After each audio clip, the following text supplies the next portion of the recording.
What's important to be aware of is that travelers traveling without a real ID, compliant ID, or another acceptable form of identification should be prepared to experience some delay at the TSA security checkpoints that will potentially impact their travel.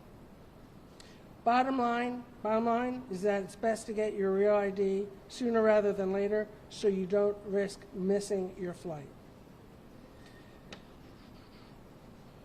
I want to go back and just hit again on some of the common alternative forms of identification that you can use if you don't have a real ID license.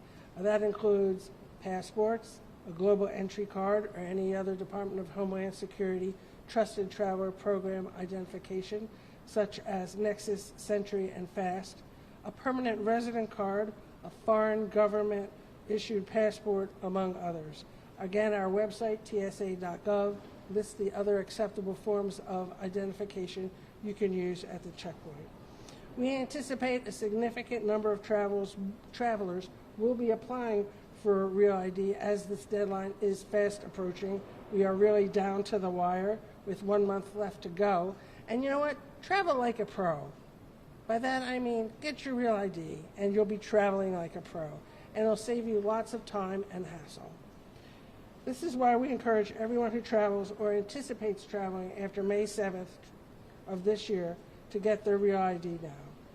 To wrap up, basically, Real ID is intended to improve the reliability and accuracy of driver's licenses and identification cards while inhibiting the ability of those who want to cause harm or want to defraud the system from being able to do so. The enforcement date, again, May 7th. Mark that in your calendar.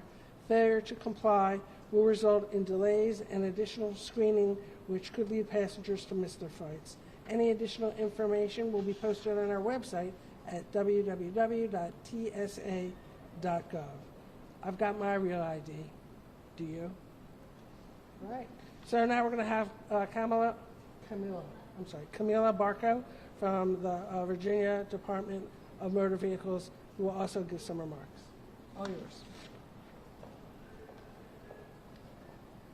All right, well, thank you, Lisa, for those details about Real ID.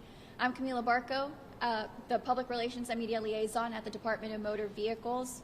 First, I want to thank TSA and Washington Dulles Airport for letting us talk about Real ID here at Dulles Airport. And it's fitting that we're here since a lot of passengers in the coming months will be traveling. Some will be traveling internationally, others will be traveling domestically. For those planning a domestic flight this summer, whether they're going to Arizona, New York, California, or anywhere in the U.S., you will need a Real ID compliance driver's license, or like Lisa said, another federally accepted document like a U.S. passport to board a flight starting May 7, 2025. At the Virginia DMV, we've been working hard to make sure Virginians who are looking to get a Real ID can get one.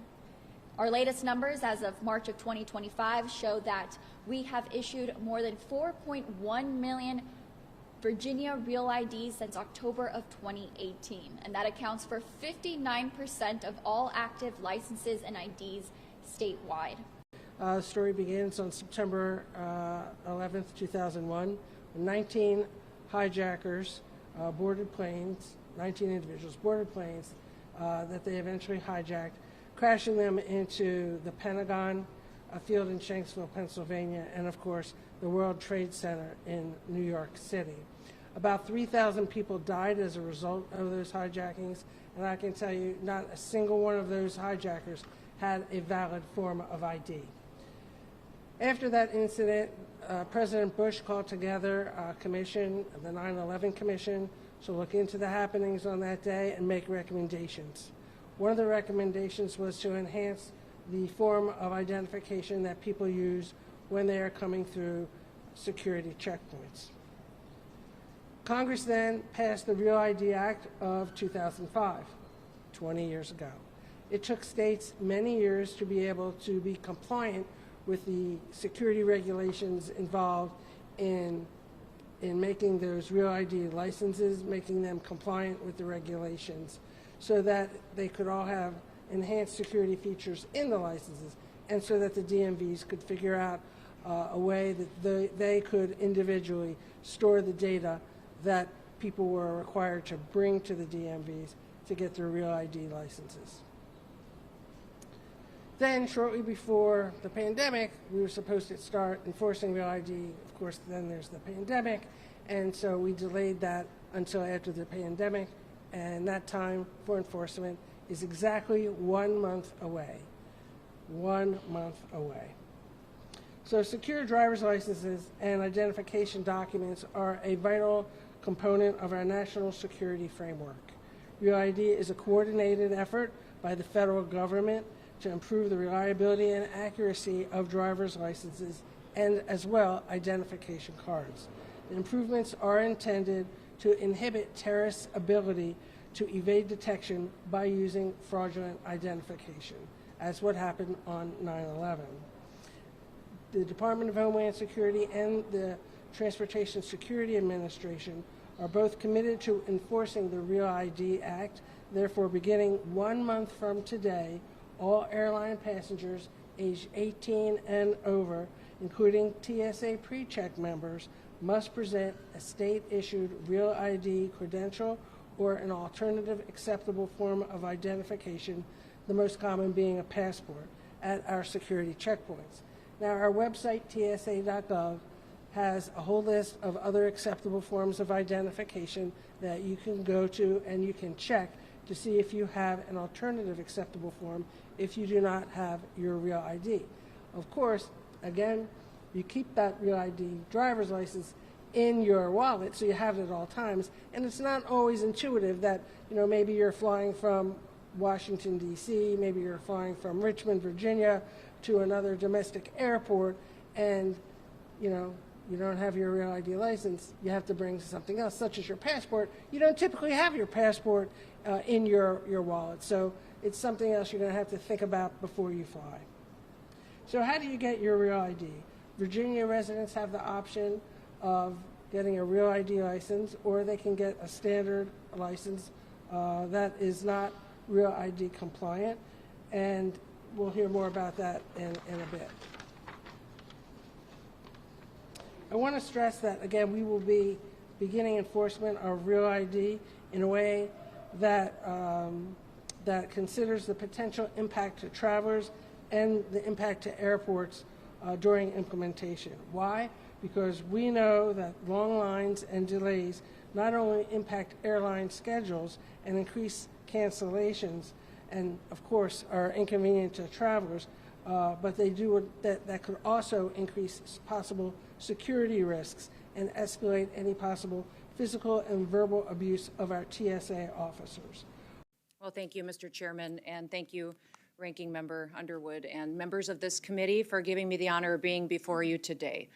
As a former colleague of the House of Representatives, I recognize the important role that you play in oversight over the federal government and our agencies, and I'm grateful for the chance to come here and talk about all of the good work that the Department of Homeland Security has done, the employees and the people who walk alongside us each and every day to follow through on what President Trump has committed to the American people, and that is to make America safe again. Today, I'm very proud of the accomplishments that we've tackled, and we've delivered the most secure border in American history. At the southern border, we have obtained near total control with daily encounters now, down over 93% since President Trump took office. March saw the lowest number of border encounters in recorded history in the history of the United States of America at just under 7,200. That means that there were days where we had less than 200 encounters, which again is the lowest in recorded history.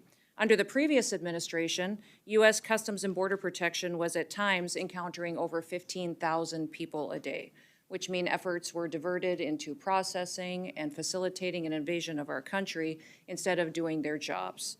This astonishing turnaround is a testament to the resolve and to the leadership of President Trump to make America safe again, and it is accomplished by the incredible work of the people of the department. The secure border has allowed the Border Patrol to zero in on cartels and their illicit activity, and President Trump has designated 6 different cartels and criminal gangs as foreign terrorist organizations. This has allowed us to use a whole-of-government approach to go after drug traffickers, human traffickers, and in March, fentanyl traffic at the border fell by 54% compared to the previous year. We are enforcing immigration laws to identify, to arrest, detain, and to remove dangerous illegal criminals out of our country. And we're prioritizing individuals that have committed crimes in our communities. Aliens are a threat to our public safety and to our national security, and especially those that are affiliated with terrorist organizations such as Tren de Aragua and MS-13. This includes those who have final orders of removal in place, are a priority for this administration. We've also worked with President Trump on his America First trade agenda through the U.S. Customs and Border Patrol actions and enforcement. The Biden administration hollowed out America's industrial base, and they shipped our jobs overseas. Well, President Trump is changing all of that. His actions are proving that tariffs are an effective negotiating tool to address trade imbalances. And in fact, companies are reshoring jobs here in America every single day. The Department of Homeland Security is reforming and rethinking federal improvement in our involvement in emergency response and management as well. President Trump recently announced new members to the FEMA Review Council, which I will co-chair with the Secretary of Defense. Now, this council is charged with fixing a broken system, and it is a system that will, when fixed, return power to state emergency management directors to make America safe again. And we're also taking steps to defend the nation's transportation systems, which are vulnerable to targets and attacks. The Transportation Security Administration is responsible for ensuring the security of all of those that travel. In a single day, there are over 45,000 flights and nearly 2.9 people travel on our airlines and our passengers in the United States. We're fulfilling our obligation to enforce and to launch Real ID in order to follow federal law that was enacted nearly 20 years ago. Validated IDs will secure travel, safeguard our elections, and make sure that we never experience and work to prevent a 9/11 attack again.